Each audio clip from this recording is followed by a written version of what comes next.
You unlock this door with the payment of a monthly subscription fee. Beyond it is another dimension of sound, Bazinga! a dimension of sight. You're moving into a land between both Star Trek Discovery and that Good Wife spin-off that everyone says is great, but I'm not entirely sure anyone has actually seen. You've entered the All Access Zone.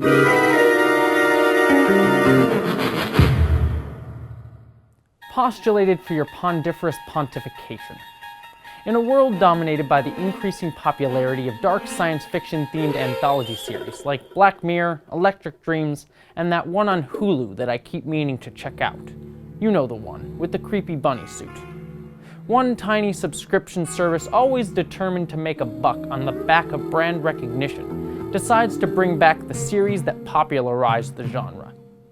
While this move may seem like a simple cash grab, the decision to bring one Jordan Peele, a master of horror and suspense, combined with an uncertain political climate that seems ripe for discussion, may make this newest addition to the inordinately priced subscription service actually bear worthwhile creative fruit. One YouTuber finds themselves with the uncertain job of assessing the quality of said fruit.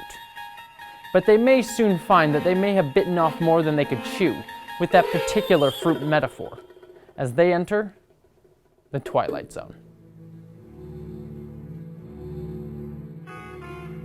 Hello interwebs, I hope you guys enjoyed that, and thank you for joining me for my quick review of the first 2 episodes of the 2019 revival of The Twilight Zone. I've been super excited about this project since I heard about it, not just because Jordan Peele's involved, but because I've always been a fan of The Twilight Zone. And I really think that this is its time to shine. I mean, Twilight Zone was always a show back when it debuted, that was actually very much a part of the time that came out of it. It very much felt like it was talking to issues that were being talked about in the media and in the news and in culture at that specific time, like problems of dealing with communism or the idea of race and racial politics. But it always did it through this creepy, weird, kind of horror-esque sci-fi lens, which is really what good sci-fi and good horror even has always been about. And of course, like I mentioned, Jordan Peele is involved, who has basically perfected what it's like to have really salient political and social commentary in horror, both with his film Get Out and Us. Both were fan-frickin-tastic. I loved both, but both came about horror and this concept of metaphor and analogy for our current times in different ways. Get Out was very specific and targeted about racial politics and the good liberal idea. It felt like it was very obviously hitting a point on the head with its message. Whereas Us definitely felt very poignant, but was much more nebulous in what it exactly wanted to say, for intentionally that reason. It wanted people to talk about and dissect and come about it with their own ideas and thoughts to bring into it, and basically fill in the holes and gaps of what the metaphor actually meant. And so after watching both of those movies and just loving the crap out of them, I was really, really excited to see what The Twilight Zone was going to be all about this year. And I have to say, while these first 2 episodes, The Comedian and Nightmare at 30,000 Feet, weren't far from perfect, there was a few things here and there that I didn't quite love that I think could be refined and fixed up, but generally, I think they're pretty excellent and exactly what I was looking for The Twilight Zone to be. And I'm going to dive into both of those episodes very briefly in this video. I want to apologize a little bit just because I'm not going to do my usual in-depth beat-by-beat analysis of each episode like I do for my Star Trek Discovery reviews, just for 2 reasons. 1, I currently don't have a lot of time because I'm doing a lot of stuff this week, and 2, because I am actually, and you may hear it in my voice, still dealing with recovering from a very bad cold, and I'm not exactly feeling 100%. So I just wanted to make sure I did this video, but I kind of just want to go back to bed really badly.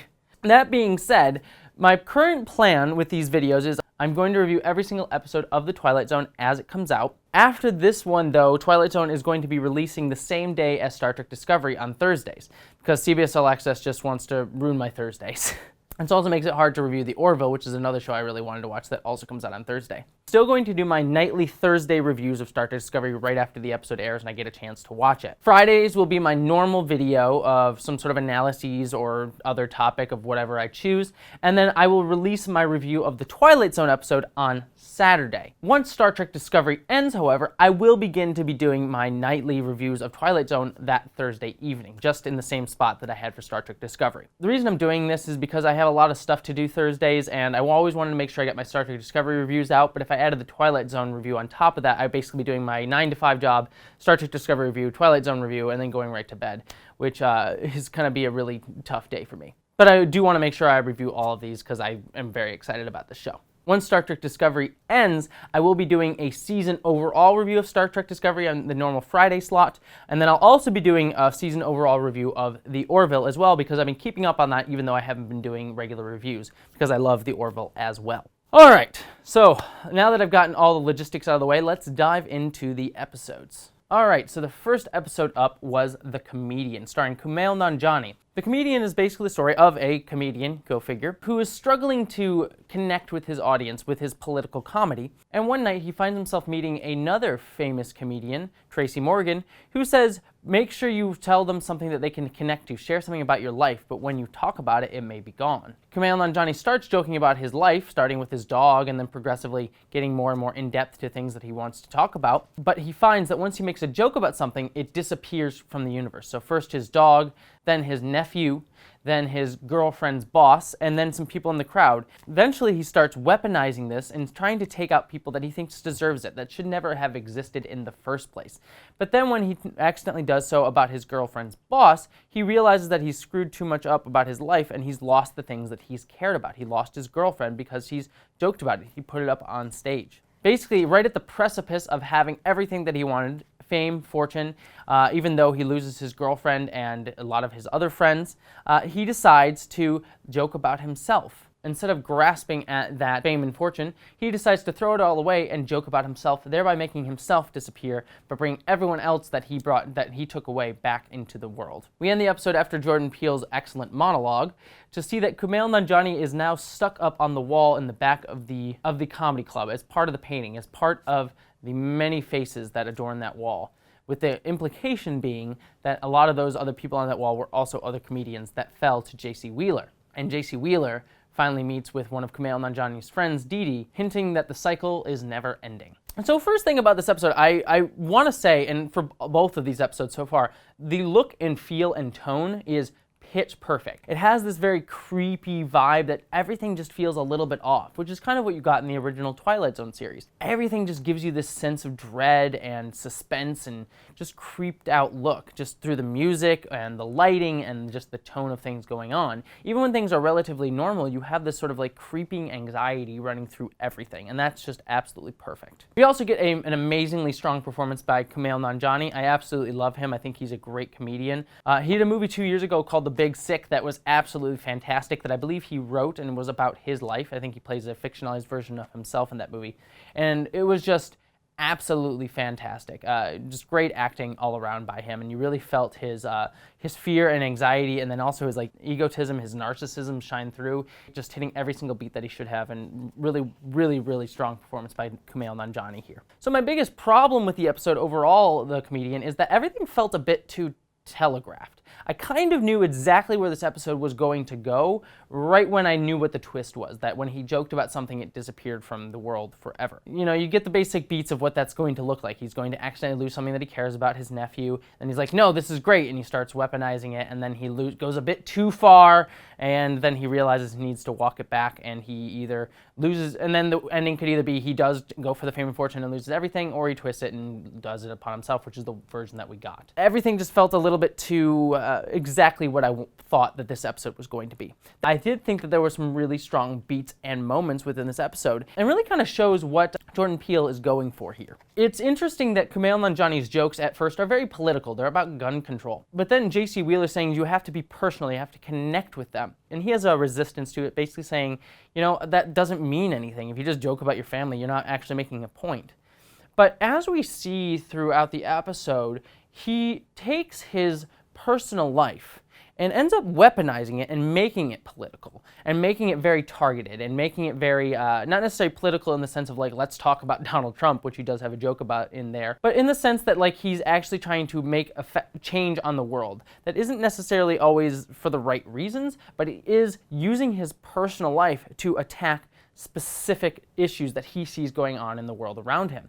So he is taking that personal and making it political, but at the same time losing a bit of himself by doing so. And I thought that that was an interesting way to start off this series, because there's this big talk nowadays, especially on the YouTube space, that when things get a little bit too overtly political in our entertainment, we tend to back away and not want to address it, and basically it kind of divides us. But then when we take things that are personal and much more relatable, we can kind of have a distance to it and be able to talk about it from sort of a distanced perspective. That's what Jordan Peele kind of is trying to say that he wants to do with this series.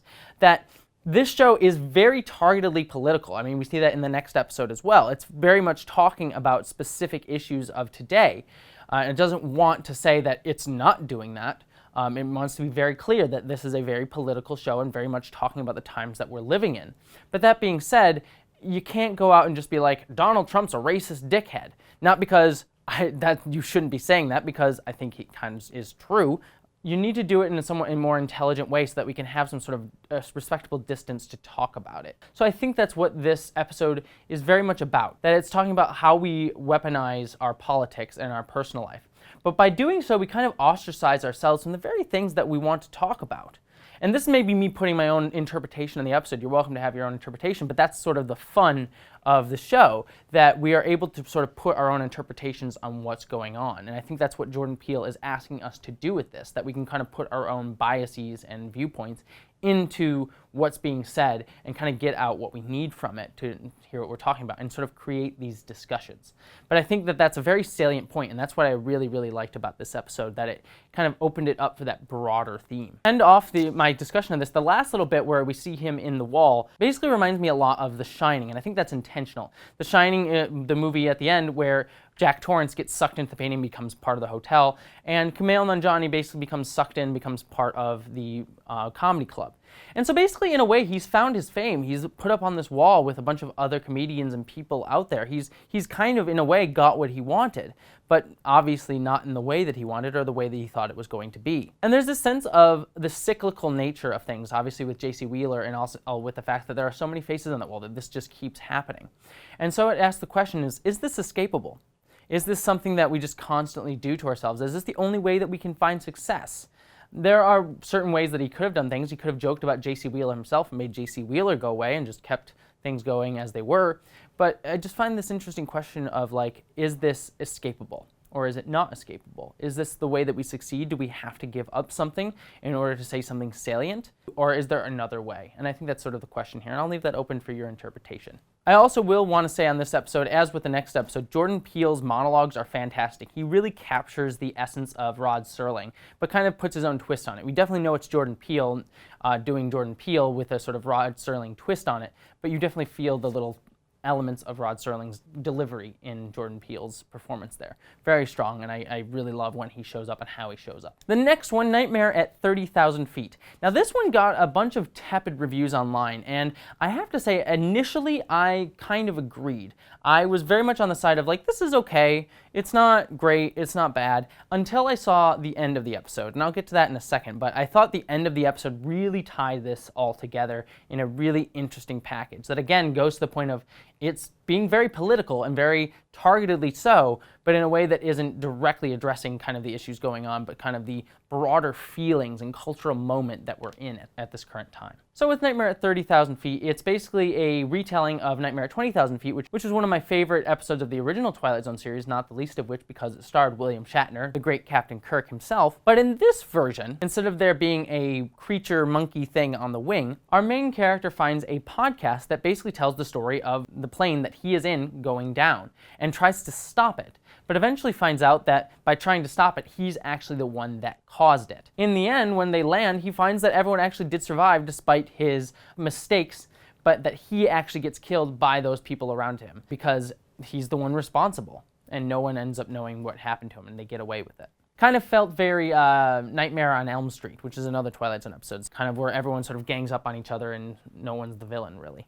So Adam Scott was an interesting choice for this episode. I love Adam Scott. I love him in Parks and Rec. He's also in a great movie called Krampus. If you haven't seen that, he's fantastic in that. Watch Krampus, great movie. But the reason he's an interesting choice is because actors who played this character in the different versions of it, both William Shatner and John Lithgow, who played the same character in the movie version of Twilight Zone, they were very known for having these very heightened characters. Like William Shatner always goes over the top. John Lithgow is known for going over the top, though he can play grounded characters as well. But Adam Scott, he is a very comedic actor, very obviously so, but he has a very sort of grounded take on things. Feels like very relaxed and chill. And so I think that's what they were going for, just seeing someone who's normally so relaxed and laid back, kind of getting more and more panicky. And I think he does rather well here, except with the one major problem that I have with the episode, is that there's this second character who turns out to be the one that crashes the plane that is also crazy as well, and is crazier and actually the one that intentionally crashes the plane. I didn't really get why his character needed to exist at all. I feel like they could have had the plane crash and have it be directly on Adam Scott's character and not be this other character.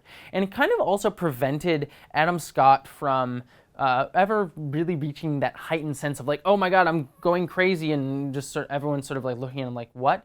Now maybe that was part of the point, that they wanted him to feel grounded and feel relatable instead of feeling like, this guy's clearly insane, I'm never going to relate to that. But I thought that having this second character really just detracted from his arc and really kind of felt strange and weird to just have him there. I really liked the future tech look of the plane. I mean, obviously we have planes that are kind of like that now, but I liked this sort of like very high tech look of the plane. And then meshing that with this podcast that was on this MP3 player that had a very retro vibe. I mean, it had like a wood finish, I believe. It felt very 80s, and I like that sort of anachronistic feeling to it that really made it feel out of place and creepy and scary and sort of make you wonder, where did this come from? How did this get here? So there were a few things in this episode. While I like the vagueness that Jordan Peele goes for, there are a few things in the episode that I'm just like, I don't understand why that is. Like, where did the podcast show up from? Now maybe it's just Twilight Zone. Twilight Zone made it show up, and that's what it is. Which is fine, I guess. I guess I don't need everything exactly explained to me, but the one that bothered me the most was the 10:15 thing. The coincidence of there being so many 10:15s. That felt like it had no point other than to just get him into the pilot seat. I just didn't get why that needed to be there, why that had to happen, why there needed to be this like creepy coincidence thing. Again, you could just explain it as like the Twilight Zone, but it just felt like needless like ooh, creepy stuff going on, but didn't really serve an ultimate purpose in the sense that it felt like it tied into the greater narrative other than to just let the plot happen. That being said, I really liked, again, going back to this idea of the show being very political and targeted, that this question of civility that was brought up when we see the article at the beginning of the episode that said the death of civility. So clearly this episode is trying to talk about that issue of like, do we be civil and try and have a conversation with people that we hate, or do we react and fight against that? Do we go low or go high sort of argument that's been going on in our culture today. You know, when you have someone who is screaming and yelling and causing a nuisance and generally saying like, this is a big problem, but ends up actually causing the problem, causing the very thing that they're trying to yell and scream about, how do you react to that? Do you try and just say, hey, sit down, be quiet, it's okay? Or do you have to take action? And I think this episode is actually condemning of both options and not trying to say one is better than the other. Because clearly, telling Adam Scott to just sit down, calm down, it doesn't work, right? The plane still crashes because he's still freaking out about this whole message. But really, at the end, it's kind of gruesome to feel like him getting murdered by society. We're left with, just like in The Comedian, what's the answer here? There's no clear-cut right or wrong decision that you could do to prevent this situation. It really kind of lies on Adam Scott to make that decision. Just like in The Comedian, it really lies on Kumail Nanjiani, not society as a whole. Society is just going to react the way it's going to react. They're going to either laugh at your joke or not laugh at your joke. They're either going to tell you to stop or they're going to attack you. It's really one or the other, and it really comes down to personal accountability in the situations and trying to take a step back and understand what really the implications are of what you're doing. And I think that's what both of these episodes are trying to say. Just really look at yourself and question why you're doing these actions. And I think that's really what Twilight Zone is always about, if there really is a show. It's just saying, think about how your actions, your individual actions, actually tie into the larger political and cultural conversations that we're having. Take a moment and look at yourself and say, how am I contributing in my own small way or my big way to really this big cultural phenomenon that we're all dealing with? And so that's why I think that these episodes of Twilight Zone, while far from perfect, are really, really amazing representations of what this show could be for today's audience. I think Jordan Peele still needs to figure it out, but is generally on the right track. I really love these episodes. One small thing I want to note about Nightmare at 30,000 Feet before I wrap up my review is I loved Jordan Peele's appearance in this episode. Again, that sort of creepy tone and vibe of him being on the cameras on the screens when no one else can see him. It sort of has this disconcerting effect that he's just talking right to us, and sort of he has this control and is observing everything. I really kind of like that sort of presence of like, I'm sort of watching. He has this episode that Rod Serling had as well, but I really kind of like that sort of creepy overseer vibe that we get from him. And I also like the small hint that it gives towards the end of the episode. If you look at the video that's playing of Jordan Peele on the plane, he's actually standing on the island that they crash at the end of the episode. A couple other small things, a couple Easter eggs that I noticed. I think that the pictures at the beginning of the episode on the wall in the comedian kind of were distorted and creepy. Kind of reminded me of, I believe, Eye of the Beholder, which was an original Twilight Zone episode. Obviously, also, when Adam Scott landed on the beach, we saw a doll on the ground, which was the original creature that William Shatner saw out the window in the original version of Nightmare at 20,000 Feet. We also had a ventriloquist doll in the background of the comedy club in one shot, which is always creepy. Ventriloquist dolls are always creepy, and I believe it was also used in another episode of The Twilight Zone. And also, Captain Donner is a reference to Richard Donner. That was all I caught. I'm sure there was a few more, and I think there was one or two more that I caught as well that I'm just forgetting. But did you catch any more Easter eggs?